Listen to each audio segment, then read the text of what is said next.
What's y'all? It's your girl Drea coming back with another big video. What you thought I was coming in, but I came right in. Is that so, Drea? Won't you settle in?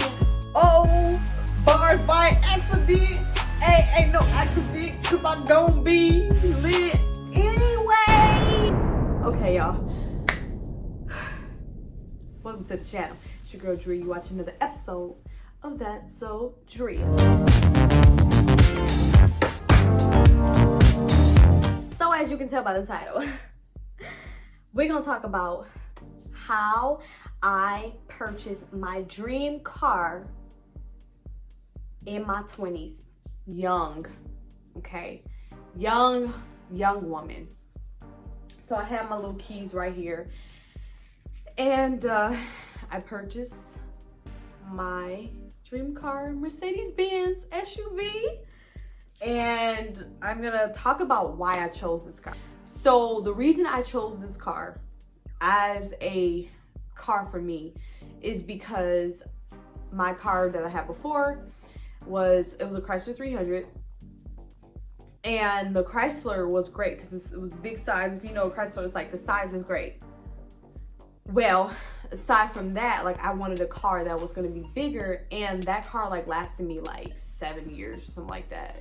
And so I was like, if I'm gonna buy a car, I want it to last me, you know, 7+ years, 7-10 years until like I want to buy another car. And so I saw this Mercedes. I like the SUVs. Mercedes run really well as a car. The technology in Mercedes vehicles are great. They have always been ahead of their time. Just in my opinion, like in knowing about cars, they're just great. And so I wanted something that was going to last me a long time and run well. I also do a lot of traveling and stuff for work, so I really needed a car that was reliable. It was time for me to get a new car, and I was trying to debate. You know, your girl was like, okay, you know, I gotta plan this, and I gotta budget this and do that. Like y'all know, like I had my own place, and so I really wanted it to be something that I could do and do successfully. Now, I'm not one who makes very hasty decisions. If I'm going to do something, like I'm going to count up the cost, like I'm very on it. Like I balance my accounts, books daily. Like I am that person.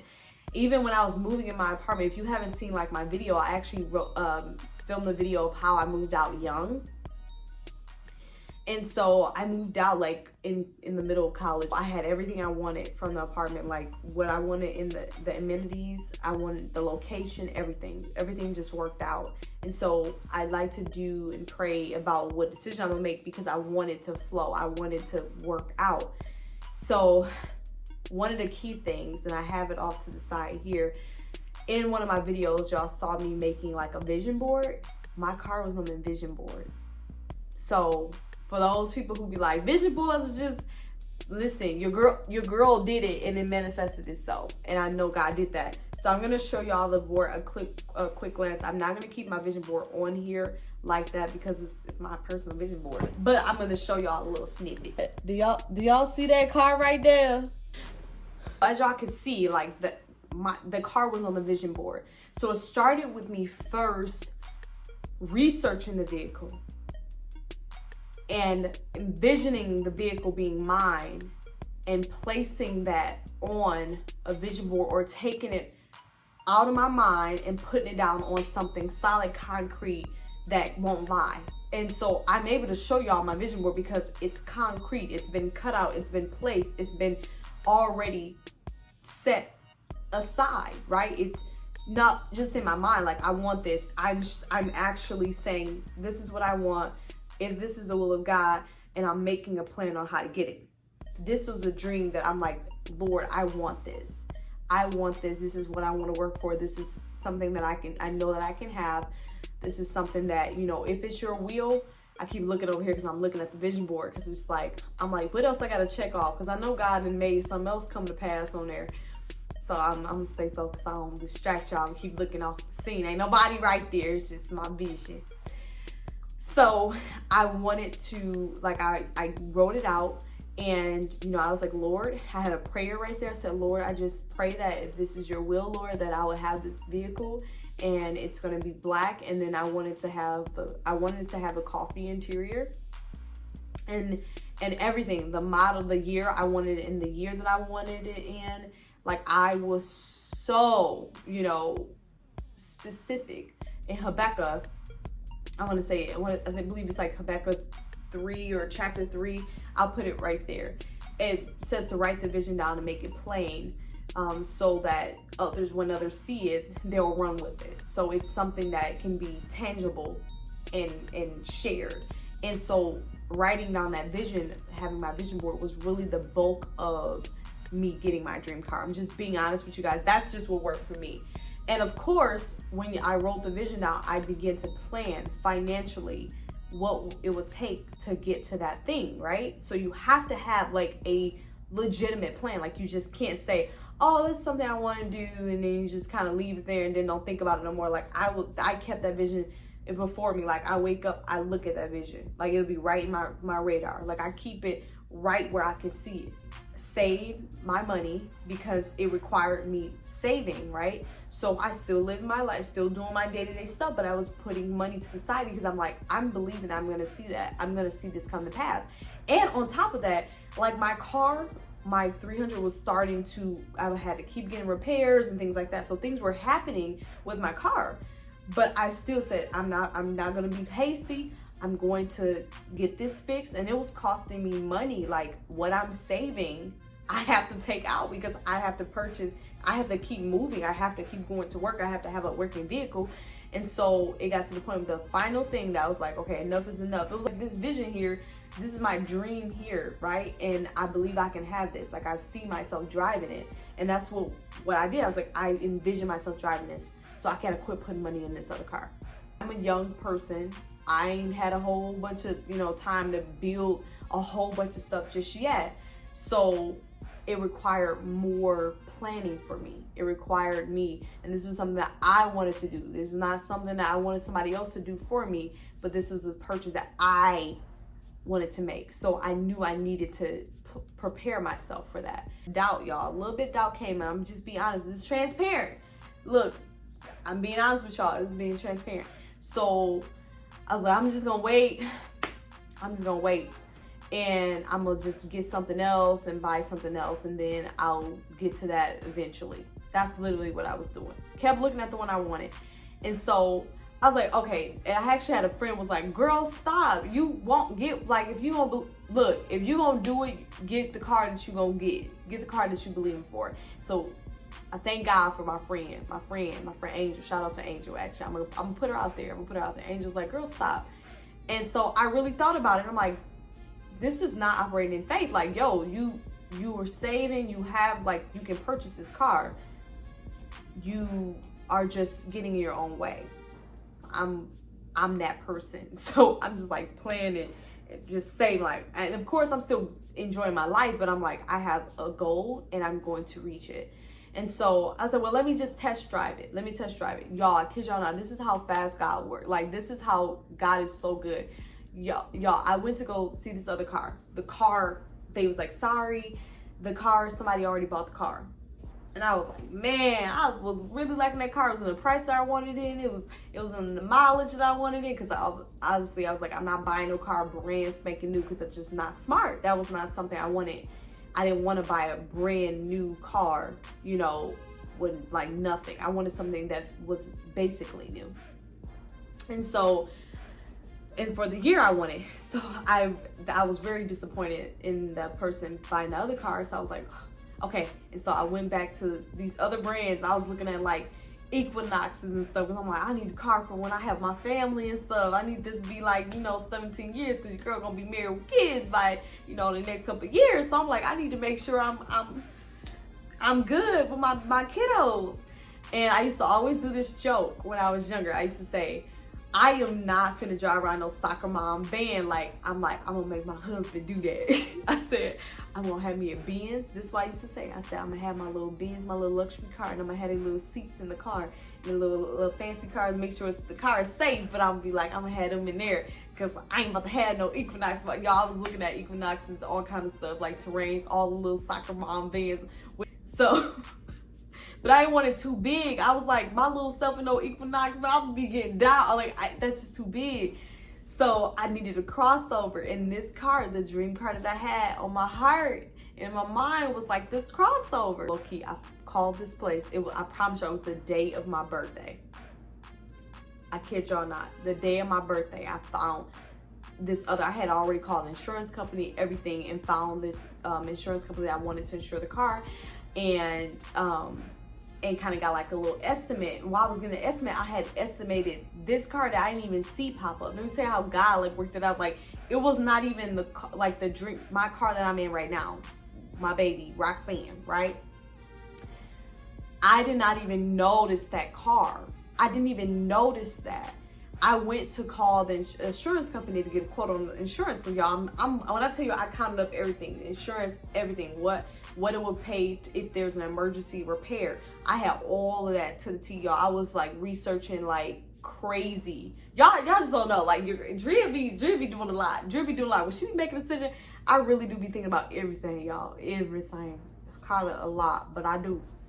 I was on the phone with the insurance company, like, yes, and it was like, okay, what's the VIN? And so I'm over here, I'm looking through my phone because I had all these apps lined up with all of these different cars and all of that. So I'm like, let me just get a car. Let me just get a car, and that's similar to the one or whatnot, because I couldn't find the one I was looking for. And it was this car that I had, and I'm like on the phone, like, the VIN number is, like, I'm over here freaking out, like, I'm like, the VIN number is,